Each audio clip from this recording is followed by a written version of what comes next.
Rich, tell me about this new feature with the artist playlist. How important is this social aspect becoming to the music business?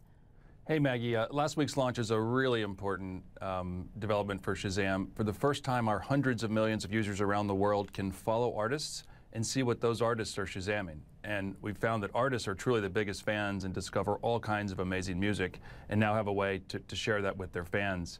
And the social aspects are incredibly important. The 30 artists that we launched with, including Pitbull and Jason Derulo and Coldplay and others, have over 600 million followers on Shazam already. And so an incredible network already exists there, and we're adding more artists every day. Yeah, it's a great opportunity, but there's also downfall if you get it wrong. You know, for all of the reviews of Apple Music, and a lot of people are pleasantly surprised, the one area of weakness people are pointing out is saying the social. A lot of people feel like the artists are present on the launch of these things, but then aren't really engaging. Is that something you thought about? Are you worried about that?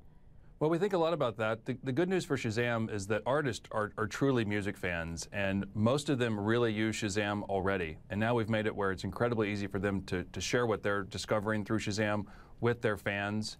And Shazam is really Switzerland in the music world, in that we're integrated with Apple Music, we're integrated with Rdio and Spotify and Deezer and Google Play and Amazon. And so our users can identify music, discover music, and then listen to it wherever they want.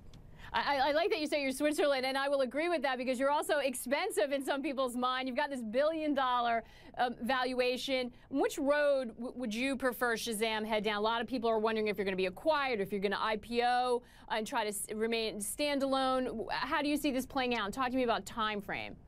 Sure. Well, Shazam has a special place as one of the most popular apps in the world. Hundreds of millions of users, Shazamming over 20 million times per day.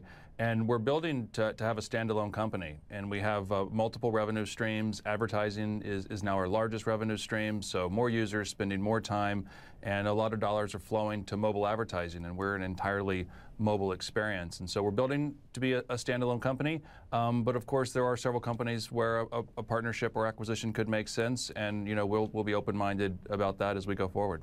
Yeah, you can never shut the door, I suppose. You know, this new feature teams up with artists, but you also had a deal with Disney, with Tomorrowland. Is that an area that you're going to explore more? Is that helping feed into some of the revenue stream?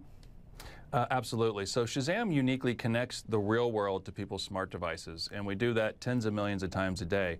And so we've been both extending the connections we can make, so we can connect people to TV, to cinema, and now to printed things. And you mentioned our visual launch, where we launched with Disney and Target and others, the major magazine publishers, so that you can wave Shazam over a print ad, for example, and be taken to the movie trailer or purchase right there, or many other use cases. So we're continuing to add to things we can connect to and then go deeper with those connections, as evidenced by this launch where you can follow artists.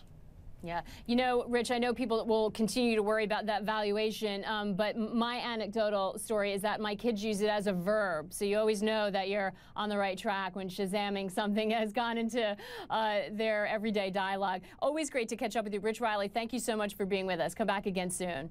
Thanks for having me.